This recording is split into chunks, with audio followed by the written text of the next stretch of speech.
মহাপ্রভু একমাত্র কলির জীবের মঙ্গলার্থে উন্নত মানের প্রেম ভক্তি দিয়ে এই ধরাধামে আসলেন। এই ভক্তি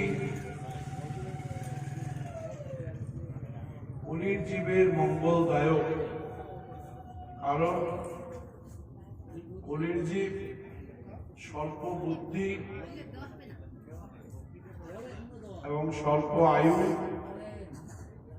চঞ্চলমতি। এই চঞ্চলমতি জীবের জন্য ভগবান চিন্তা করে দেখলেন যে ধ্যান, তপস্যা, যোগ কলির জীবের পক্ষে কোনোভাবেই সম্ভব নয়। তাই অত্যন্ত সহজ সরল পথ, শাস্ত্রে 4টি পথ সিদ্ধান্ত দেওয়া আছে ভগবানকে পাওয়ার। একটি হচ্ছে যোগের পথ, আরেকটি হচ্ছে জ্ঞানের পথ, আরেকটি হচ্ছে সাধনার পথ, আরেকটি হচ্ছে ভক্তির পথ।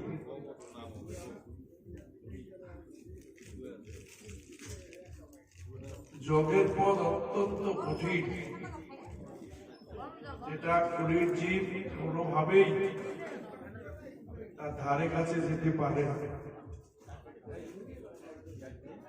শুধু তাই নয়,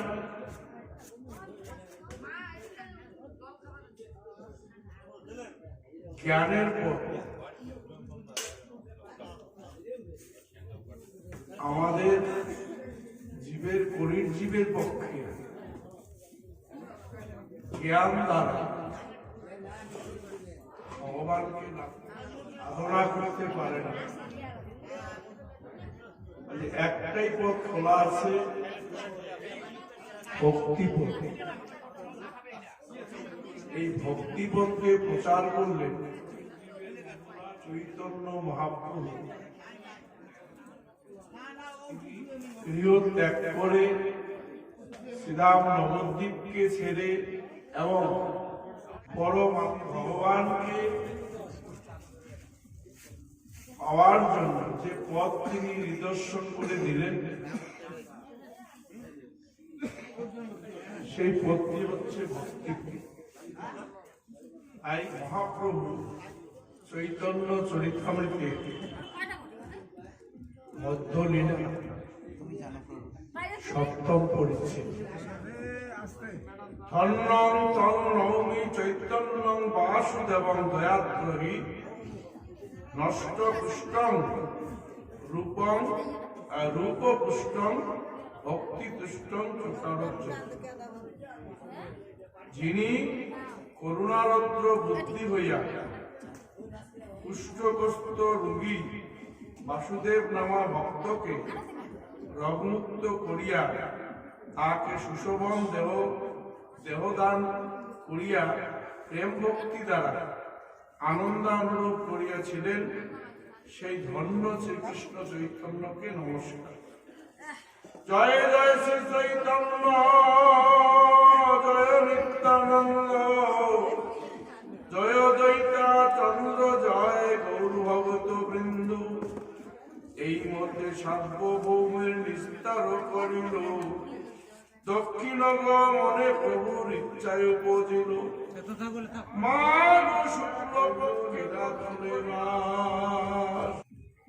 আগুনেরও শেষে দল যাত্রা যে দেখিল, প্রেমাবেশে বহুবিধ নিত্য গীত কইল। চৈত্রের অঘি কইল সার্বভৌম বিমোচন, বৈশাখ প্রমথমে দক্ষিণা যাইতে হইল মন। নিজগণ আশিকয় বিনয় করিয়া আলিঙ্গন করি বসায় শ্রী হস্তে ধরিয়া।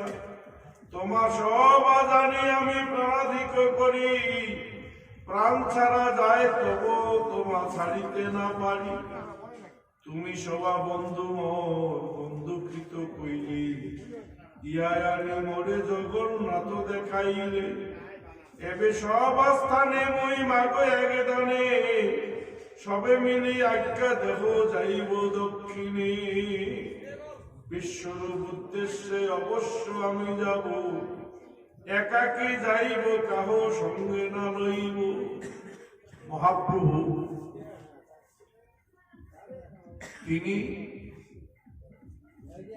মাঘ মাসে শেষে সন্ন্যাস নিয়েছিলেন, গৃহত্যাগ করেছিলেন এবং সূচিমাতার আদেশে ফাল্গুন মাসে নীলাচলে গিয়েছিলেন। নীলাচল হচ্ছে পুরী। কিরকম? মহাপ্রভু জগতের মঙ্গলার্থে, জীবের মঙ্গলের জন্য যখন সন্ন্যাস নিতে কাটোয়াতে গেলেন, সন্ন্যাস গুরু কেশব ভারতী তিনি জিজ্ঞেস করলেন যে তুমি এখানে কেন এসেছো?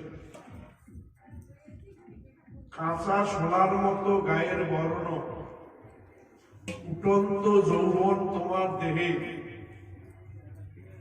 সুন্দর তোমার সুচারু অঙ্গ, তুমি আমার কাছে কেন এসেছো? মহাপ্রভু গলে বস্ত্র দিয়ে করজোড়ে বললেন, প্রভু জগতের জীবের লাগি প্রাণমর খাবে কেন? এই কলির জীব কৃষ্ণ বহির্মুখী, গ্রামকে গ্রাম পর্যটন করলেও কারো মুখে একটু হরি কথা, কৃষ্ণ কথা নাই।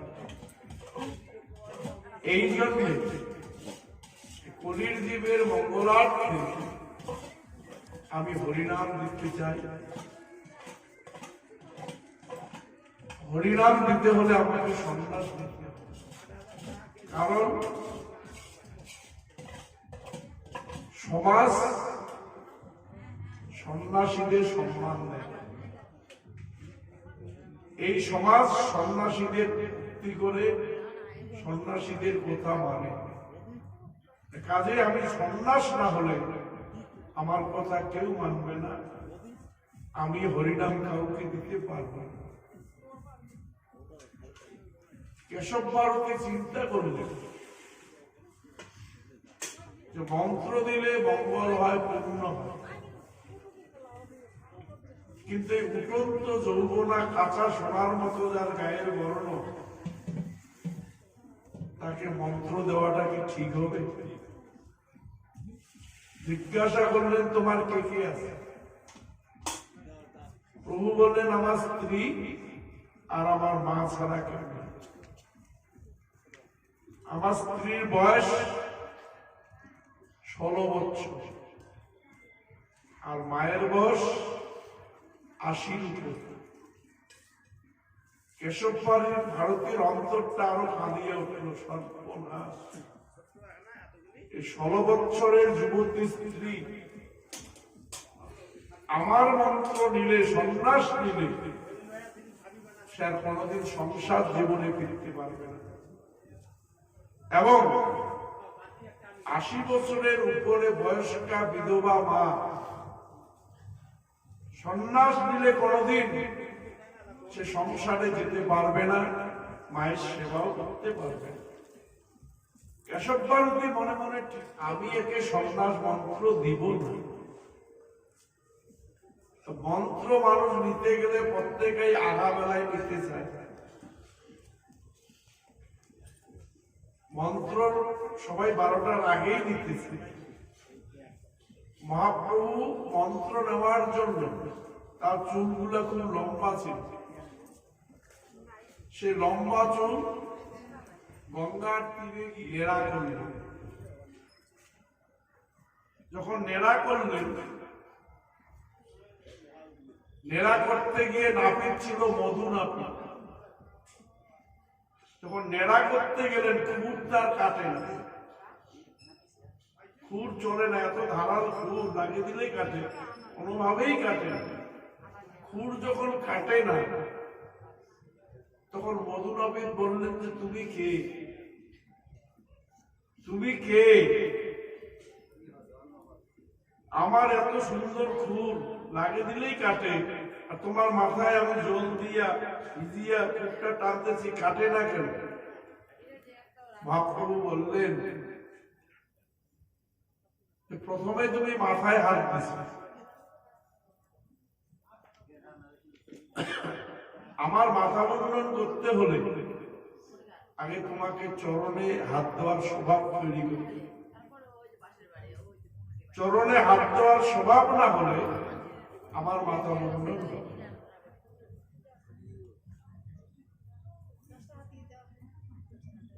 তখন বললেন ঠিক আছে, দেখতে তো সুন্দর প্রভু। তিনি প্রণমে এইভাবে হাত দিয়া প্রণাম করিয়া যখন খুঁটটা লাগাইলেন, মাথাটা নাড়িয়ে নেড়া, নেড়া হওয়ার পরে এখন বলে যে আমার দক্ষিণা, নেড়া তো করে দিলাম, এখন আমার দক্ষিণা। মহাপ্রভু রাত্রিবেলা সন্ন্যাস নিচ্ছে, তার কাছে কানা কড়িও ছিল না, কিচ্ছু ছিল না। যখন বললো যে আমাকে কি দিবে, আমাকে মাথা নেড়া করার মূল্য দেন, তখন মহাপ্রভু বলছে মধুরে তুই গঙ্গার পারে আমার মাথাটা নেড়া করে দিবি, আমি তোকে এই জগতের কোনো কড়ি দিতে পারবো না। যেদিনই তুই নদীর পারে বসে কাঁদবি, বলি সেদিন তোরে আমি পার করিব,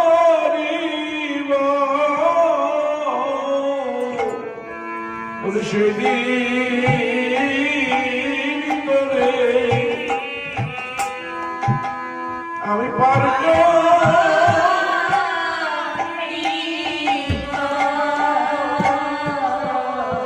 যেদিন পারে ঘাটে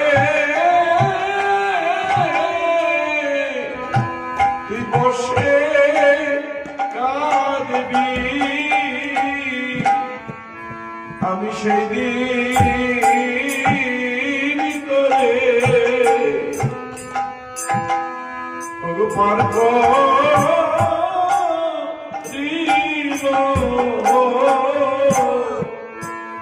যেদিন পারে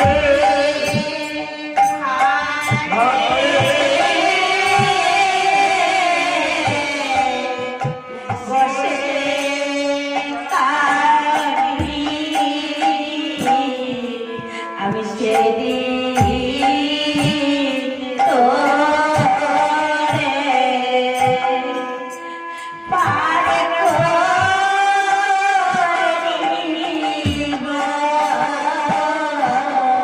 যেদিন পারে ঘাটে তুই বসে কাঁদবি, আমি সেই দিন তোরে পার করিব, পারে বসে কাঁদবি, আমি সেদিন তোরে পার করিব।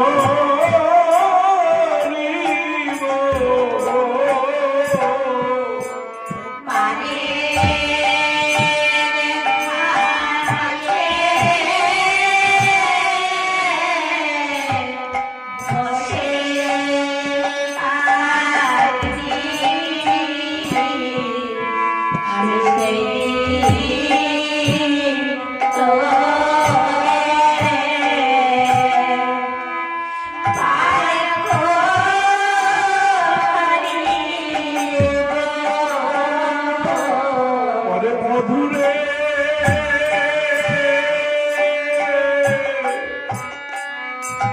যেদিন সব ছেড়ে তুই নদীর পারে এসে বসে বসে কাঁদবি, যেদিন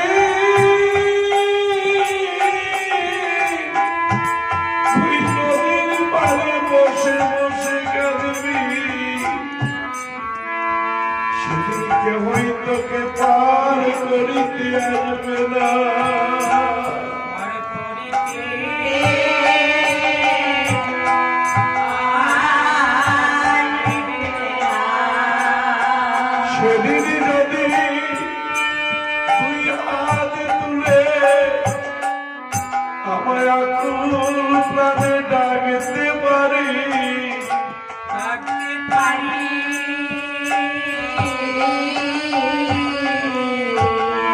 আমি সেই দিন এসে তোমায় দিব দেখা।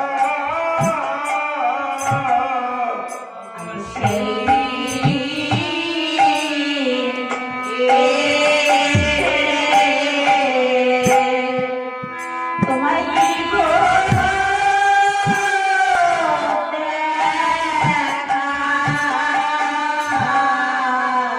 আমি সেদিন এসে করে দিব দেখা।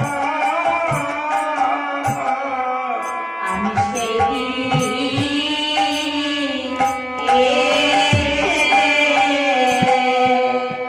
তোরে দিব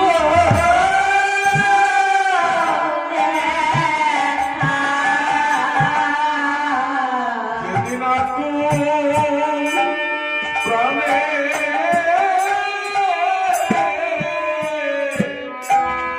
তুমি ডাকবে আমায়। আমি সেদিন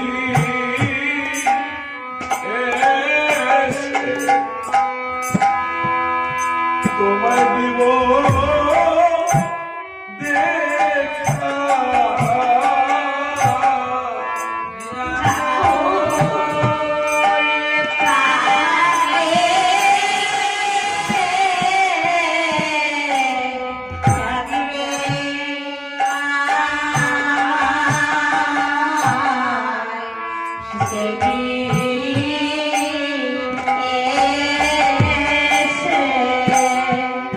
তোরে দিব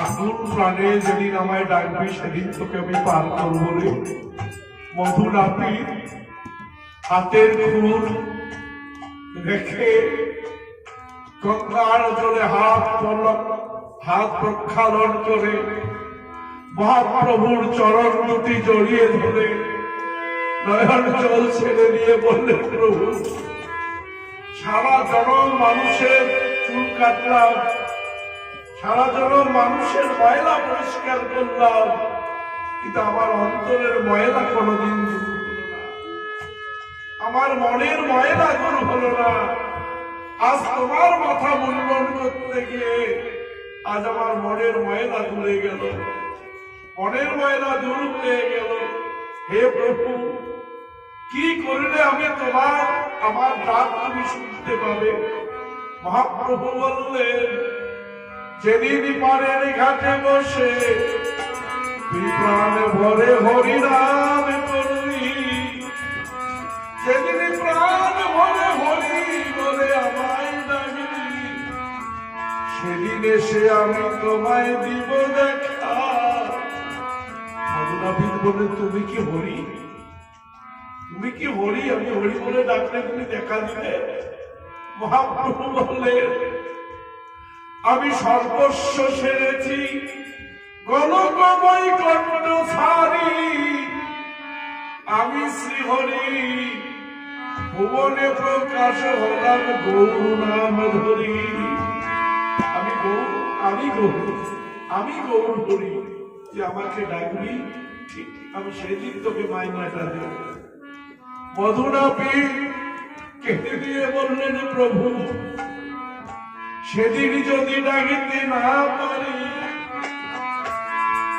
আজ তোমার চরণে মিনতি জানিয়ে রাখি যেদিন পারের ঘাটে আমি বসে কাঁদব সেদিন এসে আমায়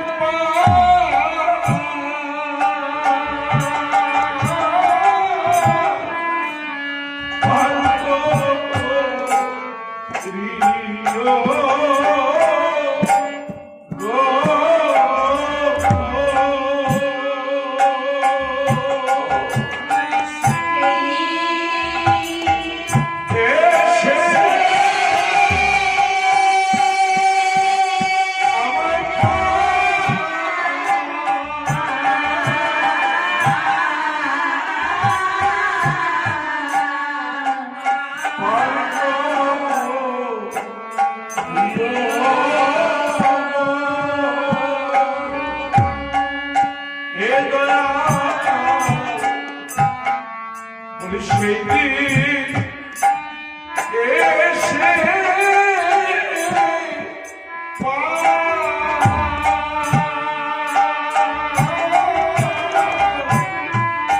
আমায় পারল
মধুনাপীদের কান্না শুনে, তার আকুলিত প্রাণে ডাক শুনে মহাপ্রভু তাকে বুকে টেনে নিলেন। বুকে টেনে নিয়ে বললেন, মধুরে,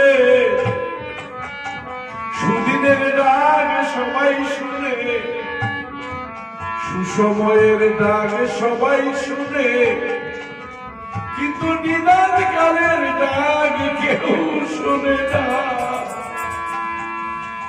যদি কেউ নিদানে পড়ে আমায় ডাকে, নিদান কালে কালের ডাক শুধু আমি শুনি।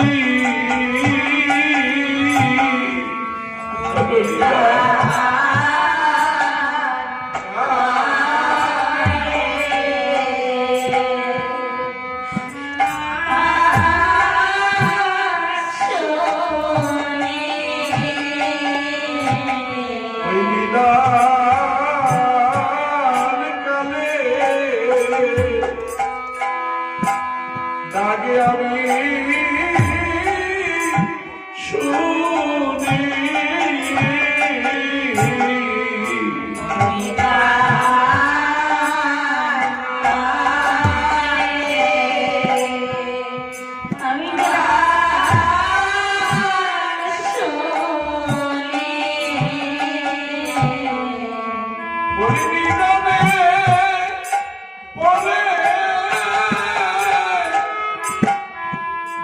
কেহ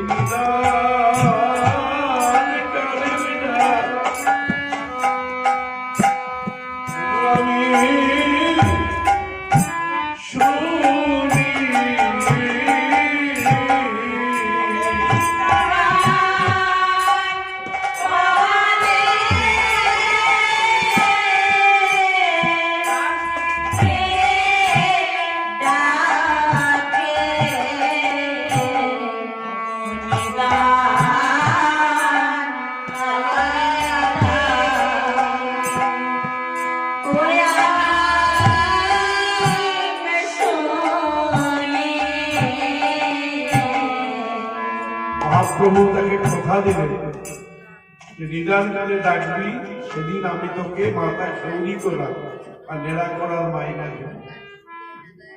এই শাস্তিকে বললেন ভদ্র শ্বাস। ভদ্র শ্বাসে সজ্জিত হয়ে মহাপ্রভু বসে রইলেন মন্ত্র পাওয়ার আশায়। 9টা বাজে, 10টা বাজে, 11টা বাজে, 12টা বাজে, তবু গুরুদেব এসে তাকে মন্ত্র দেয়। ধৈর্য রাখতে না পেরে মহাপ্রভু নিজেই গিয়ে গুরুদেব কেশব ভারতীকে প্রণাম করে বললেন, গুরুদেব, মন্ত্র নেওয়ার তো একটা সময় আছে, বেলা যে গড়িয়ে যাচ্ছে, আপনি যে তবু মন্ত্র দিচ্ছেন, আমি অনেকক্ষণ ধরে সেজে গুজে বসে আছি। কেশব ভারতী বললেন, নিমাই, আমি মন্ত্র দেই সবাই জানে, এতদিন জানতাম মন্ত্র দিলে পূর্ণ হয়, আজ আমার মনে হচ্ছে তোকে মন্ত্র দিলে আমার পাপ হবে।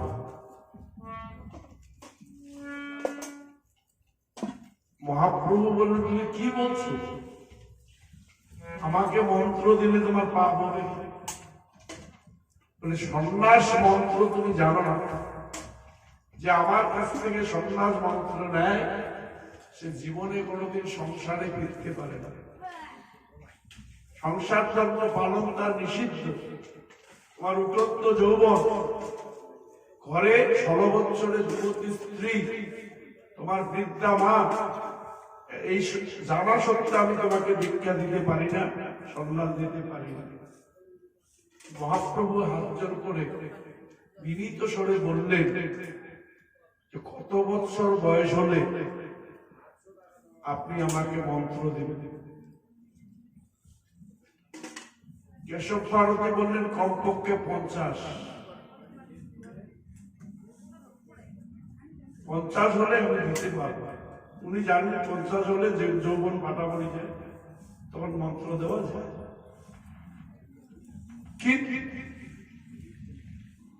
মহাপ্রভু বললেন যে, গুরুদেব, আমি স্টলে ছাত্র করি, আমার আরেকটি নাম নিমাই পণ্ডিত।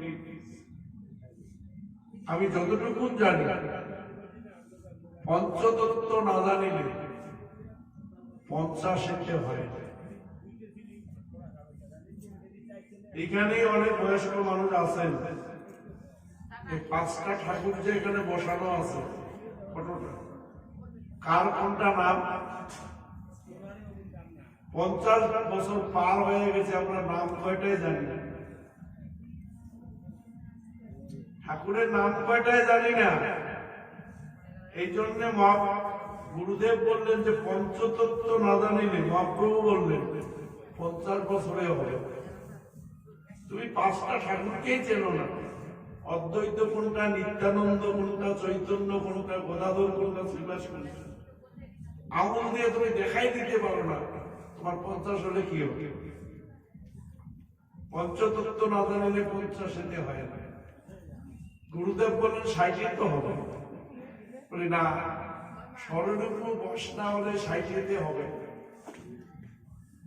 স্বরূপ 6টা রিপু, কাম, ক্রোধ, লোভ, মোহ, মদ, মাৎসর্য, এই 6টি ঋতু বশ না হলে 60 বছরে হবে না।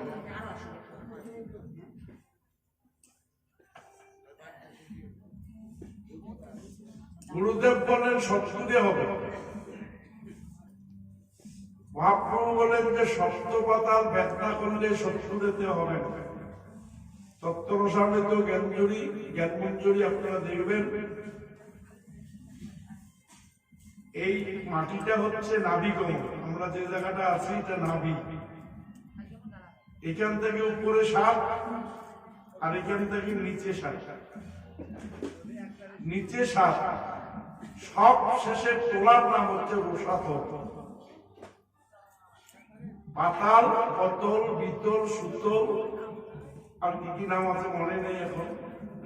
শেষটা আছে রসাতল। মানুষ বলে না গেছি ওটা রসাতলে। রসাতল মানে ওর নিচে আর নাই, একেবারে শেষ তালা নামে গেছে, রসাতলে গেছি। কাজেই সপ্ত পাতার ভেটনা হলে 70 বছর বয়সে হবে। বললেন 80। অষ্টপাশ না কাটিলে 80তে হবে। এখানে ভাগবত হচ্ছে, বাড়ির থেকে অনেকেই শুনছে, কালকে বলবে ভাগবত ভালোই হয়েছে, আমি 80 পারবো কে নাতিটা মরতে হয় খাওয়াটা খালি ক্যাম্প করি আইসো। পাশ কাঠির পায় নাই, ওই দিন পরে মাটির নিচা যাবে, মারা যাবে, তবু নাতিটা ছাড়ি 80 পায় না, নাতিটা ছাড়ি 80 পায় না। এই জন্য বলছে অষ্টপাশ না কাটিলে 80 বছর বয়সে হবে। তোমার বয়স 80 হোক আর যাই হোক, যদি পাশ কাটির না পান 80তে হবে। আর যদি পাশ কাটতে পারেন তাহলে 80তে হবে। দুইটা জিনিসের দুইটা মানে। পাশ কাটতে না পারলে 80 বছর বয়সে হবে না। আর যদি পাশ কাটিয়ে হরিনাম নিতে পারেন তাহলে এই জগতে আর 80তে হবে। আর জন্ম নিতে হবে না, আসতে হবে না। এবার গুরুদেব বললেন 90। মহাপ্রভু বললেন যে গুরুদেব নববিধা ভক্তি না জানিলে 90তে হবে। 64 প্রকার আমাদের শাস্ত্রে আছে ভক্তি। ভক্তি হচ্ছে 64 প্রকার। তার মধ্যে 6টি ভক্তি, 9টি ভক্তি হচ্ছে শ্রেষ্ঠ। শ্রবণ, কীর্তন, অর্চন, বন্দন, দাস্য, সখ্য, বাৎসল্য, মধুর, আত্মনিবেদন। এই 9টা ভক্তি যদি জানা না থাকে 90 বছর বয়সে কি হবে? কিছু হবে।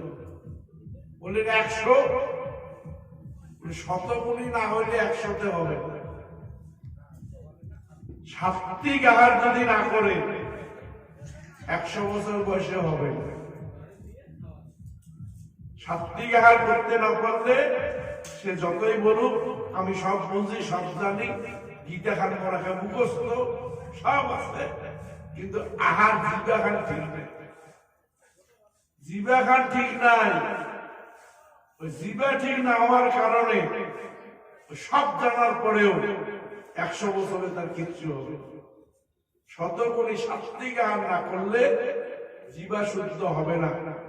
আর জিবা শুদ্ধ না হলে মন শুদ্ধ হয় না। মন শুদ্ধ না হলে দেহ শুদ্ধ হবে না। দেহ শুদ্ধ না হলে ভক্তি আসবে না। ভক্তি না হলে প্রেম আসবে না। প্রেম না হলে প্রেমের মূর্তি পাবে না। তাহলে মূল জিনিসটা কি? জিহ্বা। জিহ্বা, জিহ্বা কন্ট্রোল নাই। কথা যে কই তারও কন্ট্রোল নাই, তারও কন্ট্রোল নাই, সেটাও আমাদের ঠিক নাই। এই জন্যে প্রসাদ বন্দনায় বলে না, তার মধ্যে সুদূরমতি জিহ্বা অতি নবমতি। জিহ্বার মতো মারাত্মক জিনিস এই দেহের মধ্যে। এটা যদি সাত্বিক না হয় 100 বছরে হবে। বলেন 110। একাদশী না করলে 110 হবে। 120 বিষয়ের 20টা গেলে 120 হবে। বিষয়ের 20 না গেলে 120 হবে না। বিষয়ের 20টা কি? সবসময় যারা মরণের আগের দিনও চিন্তা করে মুই বললে যে কি হবে, যে কেন করি খাবে, মুই বললে কি হবে, কেমন করি খাবে। আর তুই মরিব না, কোনো মরিয়া দেখেন না কেমন করে খায়। এটাকে বলে বিষয় চিন্তা। মুই বললে কি হবে, কেমন করি খাবে, এই চিন্তা যারা করে এরা অন্ধকারে বাস করে। অন্ধকারে বাস করে। একটা যুবতী মেয়ে বিয়ার পরে স্বামী মারা যায়, সেই জন্য কি বউটা মারা যায় নাকি? দিব্যি সংসার করি খায়। 2টা বাচ্চা নাকি স্বামী মারা যায়, তার জন্য কি ভাসি যায় নাকি? জগতে দেখা জিনিস। তারপরেও যদি বলি বুড়া বসে ওই বললে কি হবে, অন্ধকারে থাকা মানুষ। তাই মহাপ্রভু বললেন বিষয়ের 20 না গেলে হবে না। তাহলে আমি তো অতদিন বাঁচবো না, আপনিও বাঁচবেন না। কবে মন্ত্র দিবেন? গুরুদেবকে আটকে দিলেন। কেশব পর্বে বললেন তুমি কে? আমার লাখো লাখো শিষ্যকে মাথা তুলে কথা বলার সাহস হয় না। এত কিছু তুমি জানো, আর তুমি আমার কাছে মন্ত্র নিতে এসেছো, তুমি কে? তোমাকে আমি জানি না, তোমাকে না চিনে না জেনে আমি মন্ত্র দিতে পারি না। মহাপ্রভু তাকে স্বরূপ দর্শন করাইলেন যে আমি কে তুমি দেখো। যখন মহাপ্রভুর অঙ্গে কৃষ্ণমূর্তি দর্শন করলেন কেশব ভারতী, হাঁটু গেড়ে জানু পেতে বলে বস্ত্র দিয়ে বলেছিলেন ভক্তের বানাতে মান এসেছ নদিয়া। আমি তোমার গুরু নই, তুমি আমার গুরু। তবে স্তব করার ছলে আমি তোমাকে মন্ত্র দিল। কি মন্ত্র দিল? এ হরে কৃষ্ণ মহামন্ত্র। এ হরে কৃষ্ণ মহামন্ত্র গুরুদেব তাকে দিলেন। দেওয়ার পরে একটা কথা বলেছিলেন, তুমি তো সংসার নিতে এসেছো, মায়ের আদেশ নিয়ে আসা। তোমার মা যতদিন আদেশ দিবে না ততদিন সন্ন্যাস ধর্ম তোমার পূর্ণ হবে না। তাই সন্ন্যাস ধর্ম পূর্ণ করতে গিয়ে মায়ের আদেশ যে তুই নীলাচলে থাকবি। তাই মহাপ্রভু নীলাচলে থেকে সকল ভক্তকে বিনীতভাবে বললেন যে সবার কৃপায় আমি জগন্নাথ দর্শন করলাম, ভক্ত দর্শন করলাম। সবার কাছে একটাই নিবেদন, আমি আবার দক্ষিণে যাব আমার দাদাকে খুঁজতে। মহাপ্রভু দাদাকে বিশ্বরূপ। আবার আমি দক্ষিণে যাব দাদাকে খুঁজতে, একা যাব, আমার সঙ্গে কেউ যাইতে পারবেন না, আমি কাউকে সাথে নেব না। এই কথাটি মহাপ্রভু ভক্তদের উদ্দেশ্যে বললেন। শুনিয়া সবার মনে হইল মহাদুখ, নিঃশব্দ হইলা সবে শুকাইল মুখ। নিত্যানন্দ প্রভু কহে কইছে কইছে কইছে হয়, একাকি যাইবে তুমি ইয়া কি সয়। এক দুই সঙ্গে চলুক না পড়ো হটরঙ্গে, যারে কহ চলুক সেই এক দুই সঙ্গে। দক্ষিণের চিত্তবদ আমি সব জানি, আমি সঙ্গে যাই প্রভু আজ্ঞা দেহ তুমি। প্রভু কহে আমি নর্তক তুমি সূত্রধার, তুমি জইছে নাচাও তৈছে অনন্ত নর্তক আমার। সন্ন্যাস করিয়া আমি চলি বৃন্দাবন, তুমি আমার লইয়া আইলে অদ্বৈত ভুবন। নীলাচল আসিতে পথে ভাঙ্গিলাম দণ্ড, তোমার সভা কারো স্নেহে মনোযোগ কার্য ভণ্ড। এইবার মহাপ্রভু বললেন যে আমি বৃন্দাবনে যাইতে চাইছি, তুই অদ্বৈতের বাড়ি নিয়ে গেছিস। নিত্যানন্দ বলছে তুই নিয়ে ভাড়ি নিয়ে নিছিস, আর দক্ষিণে আসার সময় তুই আমার দণ্ডটা ভাঙলি, লাঠিটা ভাঙলি, লাঠিটা তুই ভাঙলি, অর্থাৎ তুই আমাকে নাচাইতেছিস আর তোর জন্যে আমি নাচিতেছি। আজ আমি নাচিতেছি, তাই এখানে বললেন কবু যদি আর বাক্য না হয় রামনাথা, ক্রোধে 3 দিন মরে নাই কয়ে কথা, মুকুন্দ হয় দুঃখী দেখি সন্ন্যাস ধর্ম, 3 বার শীতে স্নান ভূমিতে শয়ন অন্তরে, দুঃখী মুকুন্দ নাই করে মুখে, ইয়ার গবি দেখি বড় দ্বিগুণ হয় দুঃখে। আমি তো সন্ন্যাসী দামোদর ব্রহ্মচারী, সদা রহে আমার উপর শিক্ষা দণ্ড ধরি, ইয়ার আগে আর আমি না জানি ব্যবহার, ইয়ারে না ভাই স্বতন্ত্র চরিত্র আমার। তাই হোক, যে বিশ্বরূপকে খুঁজতে মহাপ্রভু দক্ষিণে যাইতে চান, সেই বিশ্বরূপ মহাপ্রভুর সাথেই ছিল। কে? তিনি হচ্ছেন নিত্যানন্দ, সাথেই ছিল, তাকে শাসন করে মহাপ্রভু। তার শাসন আবার মানে, শাসনটা মানে। তবু যখন বললো যে আমি দক্ষিণে যাব, নিত্যানন্দ বলছে আমি দক্ষিণে আমি সব জানি, তার মানে বিশ্বরূপ সবই জানি ওখানকার ব্যাপার। তা কাজে একা যাওয়া চলবে না, 2-1 সাথে নে, নাহলে আমি তোর সাথে নে। এই জন্য মহাপ্রভু বললেন তুমি আমাকে নাচাও আর আমি নাচি। এই যে নাচাও আর নাচি, বিশ্বরূপ নিত্যানন্দ হলো কি করে? আপনারা দেখবেন শাস্ত্রে নিত্যানন্দের জন্ম হারাই পণ্ডিতের ঘরে লেখা আছে। হারাই পণ্ডিতের ঘরে 1 চাকা গ্রামে, 1 চাকা গ্রামে বিশ্বরূপ হারাই পণ্ডিতের ঘরে যখন অতিথি হয়ে যায়, 3 দিনের বেশি সন্ন্যাসীরা থাকতে পারে না। যখন বিদায় নিবেন, আগে তো সোনার মুদ্রা ছিল, একটা স্বর্ণ মুদ্রা যখন সন্ন্যাসীকে দান করলেন হারাই পণ্ডিত, বলছে আমি স্বর্ণ মুদ্রা নেব না, আমি অযাচক সন্ন্যাস, আমি কারো কাছে কিছু চাই না, তবে যদি তুমি দক্ষিণা দিবে তোমার একমাত্র ছেলেকে আমাকে দাও, তার নাম হচ্ছে কুবের, কুবেরকে আমাকে দাও। চোখে জল, কিন্তু সন্ন্যাসীদের বাক্য রক্ষা না করলে বিপদ। বাধ্য হয়ে সন্তানটিকে কুবেরকে বিশ্বরূপের হাতে তুলে দিলেন। বিশ্বরূপের সঙ্গে ঘুরতে ঘুরতে কুবের ভক্ত ভগবানের সম্পর্ক হইল, অর্থাৎ বিশ্বরূপ ভগবান গুরু আর কুবের হল শিষ্য।